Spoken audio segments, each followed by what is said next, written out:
Buena parte del cine mudo español transcurre en patios andaluces llenos de personajes ataviados con batas de lunares y sombreros de ala ancha.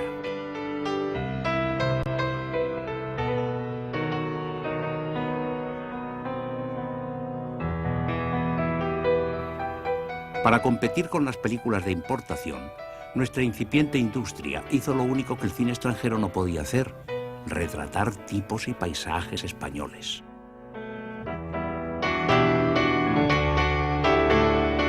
Los tópicos de nuestro folclore, además de asegurar una estética propia, constituían un recurso temático eficaz y barato. Yo adoro la palabra folclore, porque eso quiere decir sentir de España y sentir de la ilusión española. El por qué tan despectivamente últimamente se habla del folclorismo, con esa maldad que tiene mucha gente en contra del folclore. El folclore somos nosotros.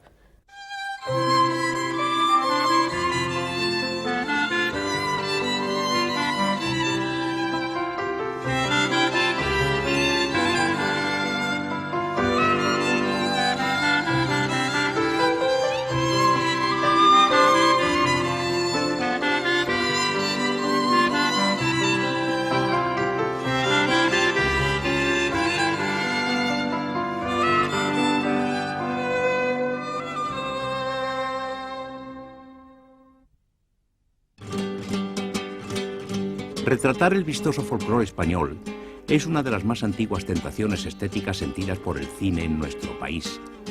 En ella repararon ya los primeros operadores franceses que cruzaron los Pirineos como pioneros del séptimo arte.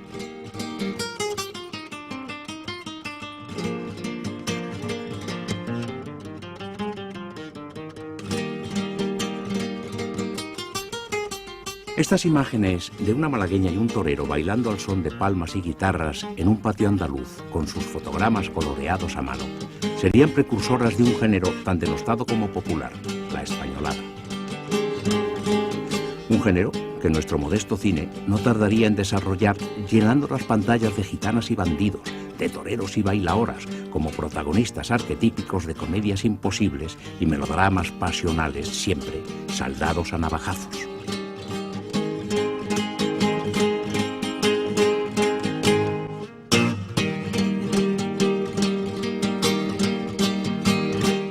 El cine español encontró enseguida el filón de nuestras señas de identidad folclóricas. Nacía así la españolada, a base de retratos falsos y deformados de nuestra realidad, sin reflejar jamás la situación de graves problemas sociales que el país vivía.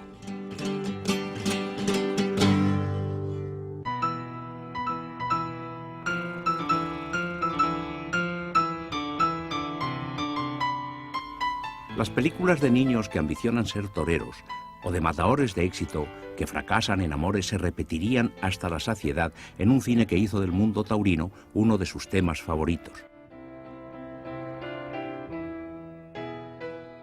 Los argumentos mezclaban una y otra vez la muerte en el ruedo con las desdichas sentimentales, entre escenas de cogidas, de rezos y agonías, de celos y despechos, configurando un prototipo de tragedia española.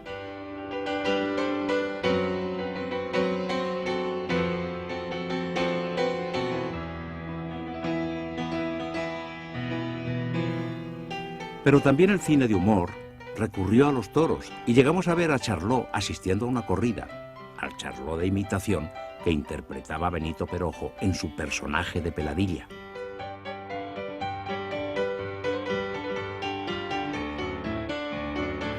Los cómicos más populares como Antonio Gil Varela Varillas tuvieron que torear o bailar ante las cámaras, porque ni caracterizados de monaguillo se libraban nuestros actores de tener que bailar flamenco en una Andalucía de pandereta.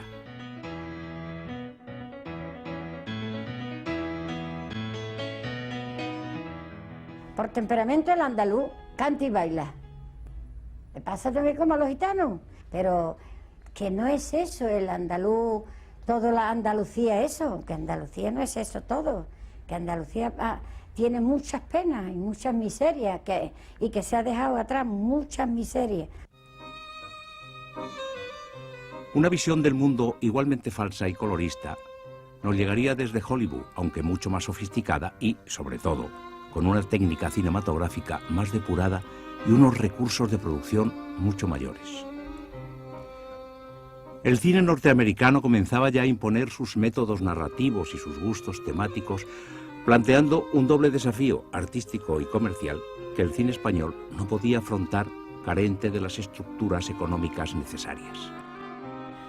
Hollywood, ahí el dinero, ahí sí que había dinero, era bárbaro, ¿eh? Y eso siempre me acuerdo, de haber ganado $800 por semana, venir aquí que te ofrecían 2 duros diarios, o al mes, o yo no sé lo que me ofrecían. Así que nos marchamos otra vez para América.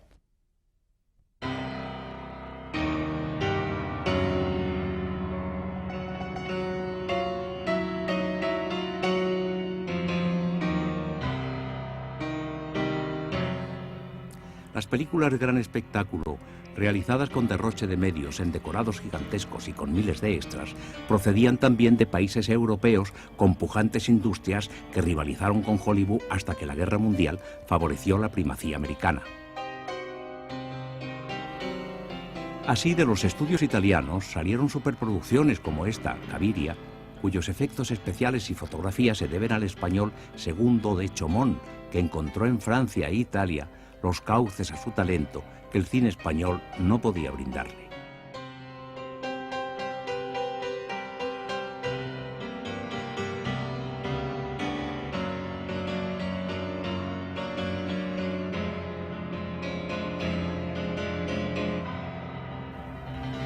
Antes y después de la Gran Guerra, Europa sería cuna de importantes movimientos cinematográficos, pero España quedaría siempre al margen, porque la situación de atraso general que el país vivía condenaba a su cine a la escasez, la mediocridad y los denuestos de la crítica.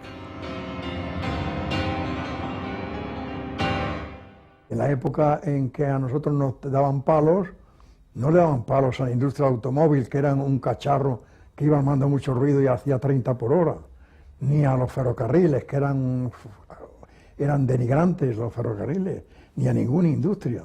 El cine estaba a la altura de los demás. Algunos cineastas recurrieron a la picaresca y trataron de copiar los modelos extranjeros, especialmente en películas de consumo por episodios, ambientando su acción en otros países y poniendo apellidos anglosajones a unos personajes que respondían a prototipos americanos.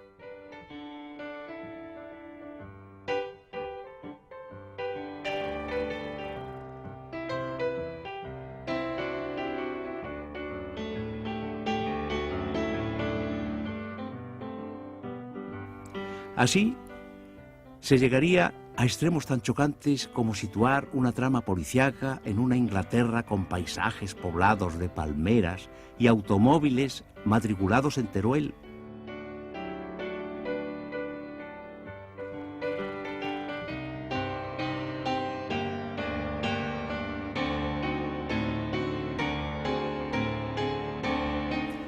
La mayoría de estas películas de imitación resultaban penosas, pero respondían a la más perentoria de las razones comerciales, la necesidad de sobrevivir en una competencia imposible y frente al rechazo tanto del público como de los distribuidores que desconfiaban de las producciones nacionales.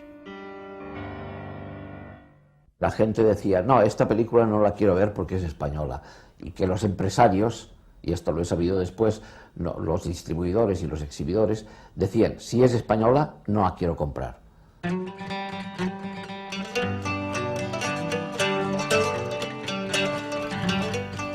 El colmo del absurdo se alcanzaría con el rodaje de algunas películas del oeste, antecedentes del spaghetti western, como este film de Josep Molés, rodado en la montaña de Montjuïc, que no pudo terminarse porque el tesorero se fugó con todo el capital de la productora.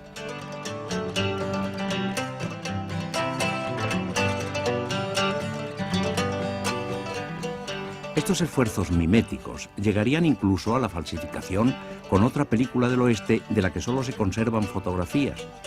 Titulada Lilian y dirigida por José Gaspar, disfrazó tan bien a todo su equipo artístico que logró consumar el engaño. Esa película se estrenó como si fuera verdaderamente americana. Es decir, que la casa que la compró estaba convencido de que compraba una película americana. Pero al poco tiempo, cuando alguien les hizo saber que todos aquellos que aparecían allí eran españoles, no lo quisieron creer. Y entonces la película se consideró ya que no era tan buena, pero ya había sido explotada.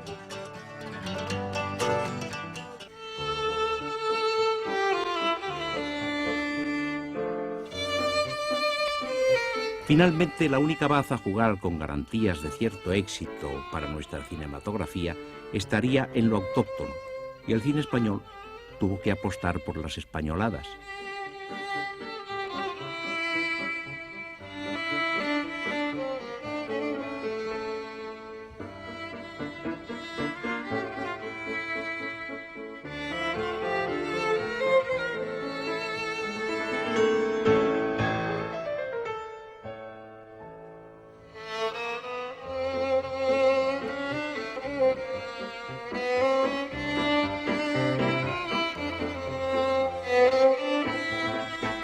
Productores y guionistas recurrieron a las leyendas populares, a las novelas por entregas con mayor difusión, a las zarzuelas de fama o a los éxitos teatrales del momento, buscando siempre que fueran muy españoles.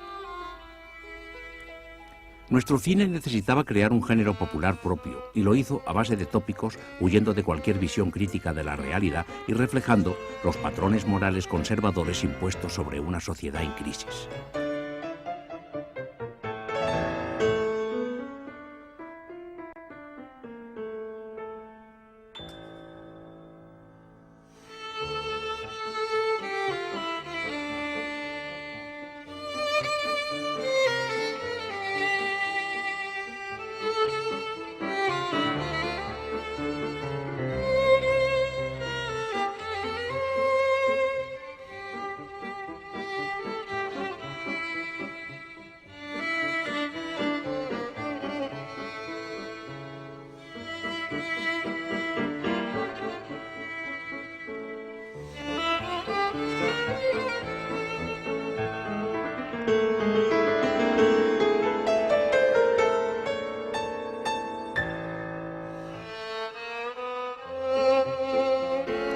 Los dramas pasionales, siempre idénticos, solían vestirse con trajes típicos de Andalucía, pero la españolada, en una época de auge de los nacionalismos interiores, no podía limitarse a la andaluzada.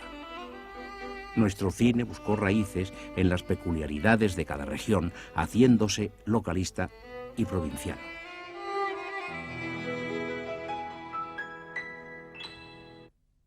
Tan españolada podía ser Nobleza Baturra, como podía ser Rosario la Cortijera, o como podía ser El Auca del señor Esteve, por poner una película que ya, para decirlo con más propiedad, tendríamos que decir que era una catalanada.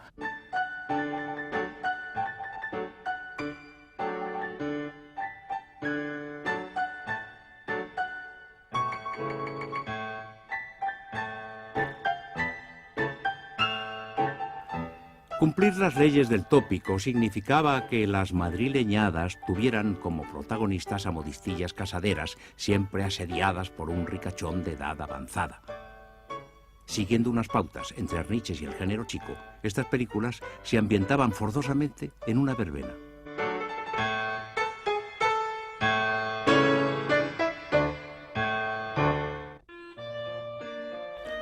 La letra de Asturias, patria querida, se proyectaba en la pantalla mientras la música era tocada por el pianista de la sala para mejor situar las vicisitudes amorosas de un minero. El folclore constituía siempre el telón de fondo.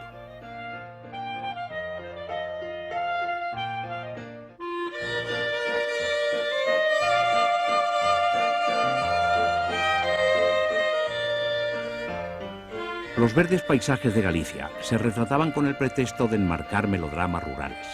Las fiestas populares suponían un seguro atractivo taquillero, porque el público disfrutaba viendo caras y lugares que le eran familiares, aunque las películas no tuvieran otro interés que el fotográfico.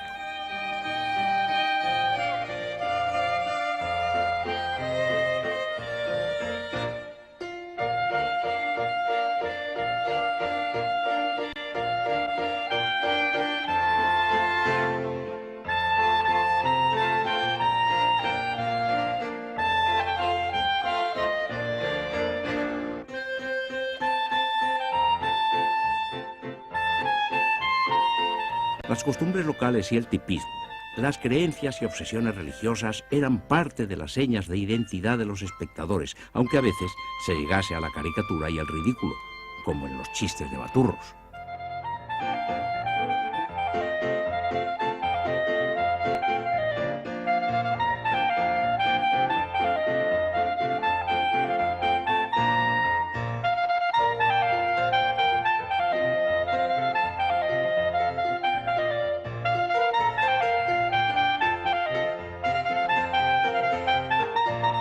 Las cosas más superficiales que hay en España, hechas ya de una forma exagerada. Una forma exagerada y extravagante, que no tiene nada que ver entonces ya con la realidad, aunque cojan motivos reales de una realidad que ha existido. Eso para mí es la españolada.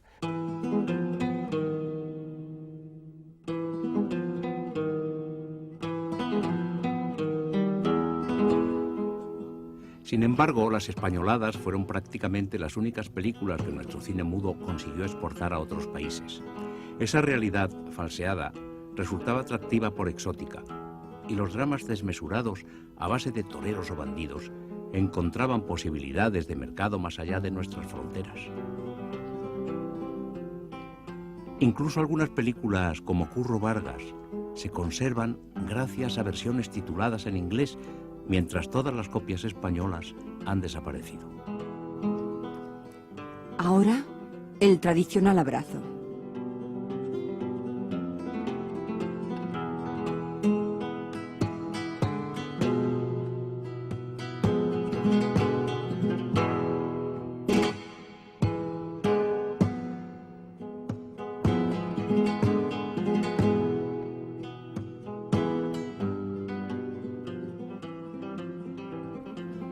Con tal fuerza frenética se arrojó Curro sobre la mujer y tan firmemente la estrechó contra su pecho, inconsciente de lo que hacía, que el frágil cuerpo de Soledad no pudo resistir la presión del abrazo sobrehumano y se quebró como una débil paja.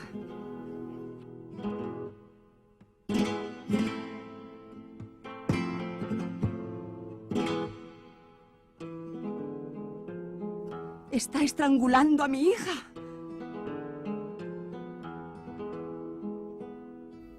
Escenas tan raciales como esta dejaban asombrados a los públicos de París o Londres, extendiendo la imagen de una España grotesca donde todos los pleitos se resolvían a navajazos.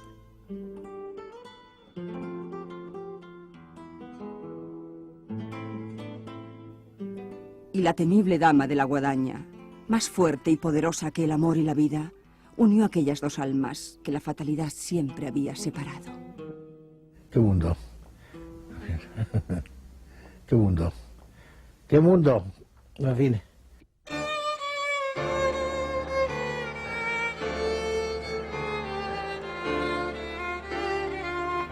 Curiosamente, la españolada más universal no es española. Carmen, novela del francés Próspero Mérimée, ha sido llevada a la pantalla en incontables ocasiones. Aquí la vemos interpretada por Raquel Meyer, pero también la encarnaron Pola Negri, Teda Vara, Edna Purviance.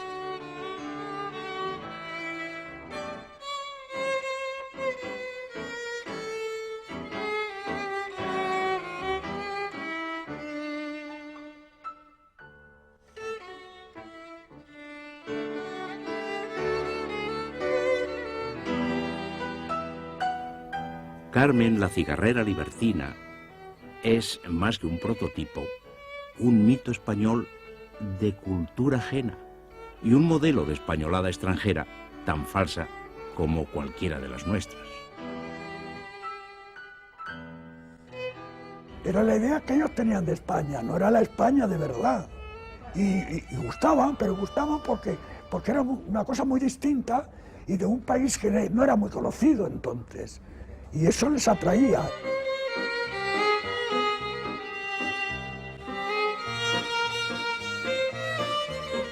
En Hollywood se rodaron españoladas tan célebres como Sangre y Arena, con Valentino, pero fue en Francia donde se hicieron las más tempranas y también las de mayor cualité.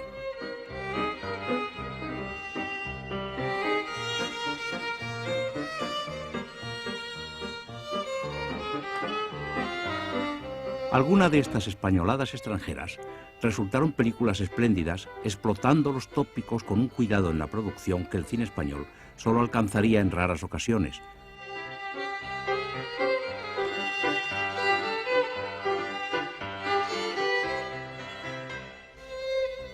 Fue precisamente en una españolada, Currito de la Cruz, donde nuestra industria hizo una de sus mayores inversiones, consiguiendo un éxito señalado.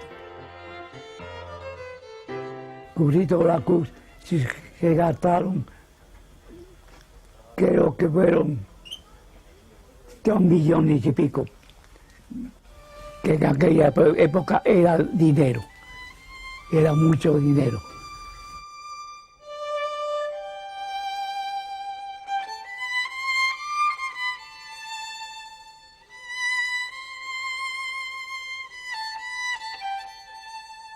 Yo en aquella época cobraba 75 pesetas.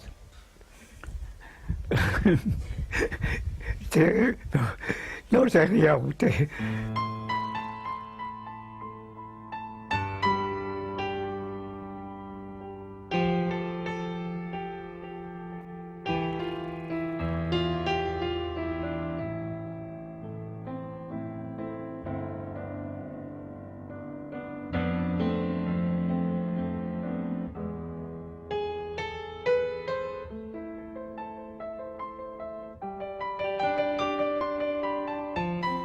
La historia de un niño criado por las monjas que se convierte en figura del toreo y vive un drama de amor hizo que el público abarrotase los cines, pese a tratarse de una película española. Currito de la Cruz es la mejor película que se ha hecho en España. Tenía un poco de todo.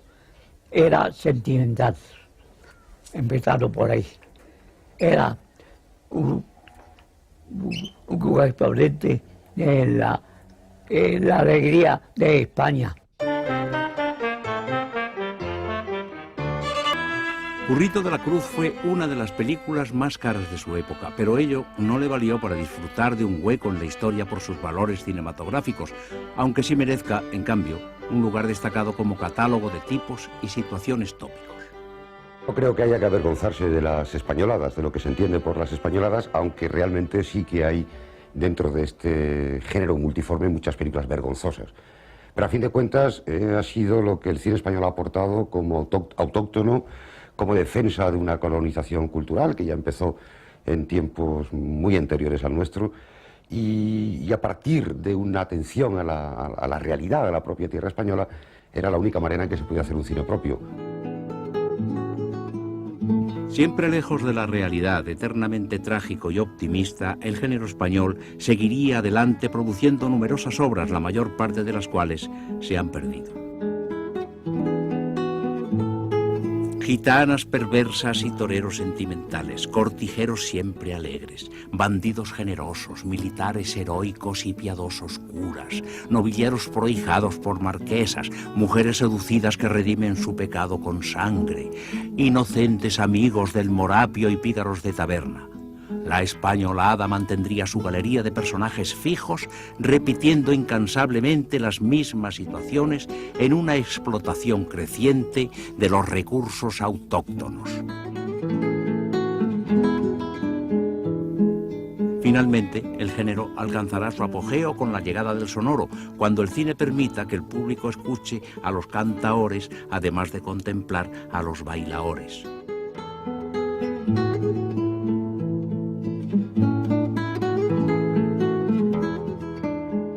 Ya las primeras pruebas del cine hablado que se rodaron en nuestro país presagian el auge de la españolada, porque se hicieron con el cantante Cayetano Muriel, el niño de la cabra.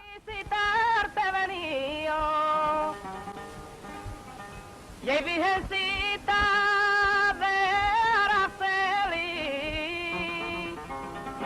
y a visitarte venido, tú que tanto poder tienes.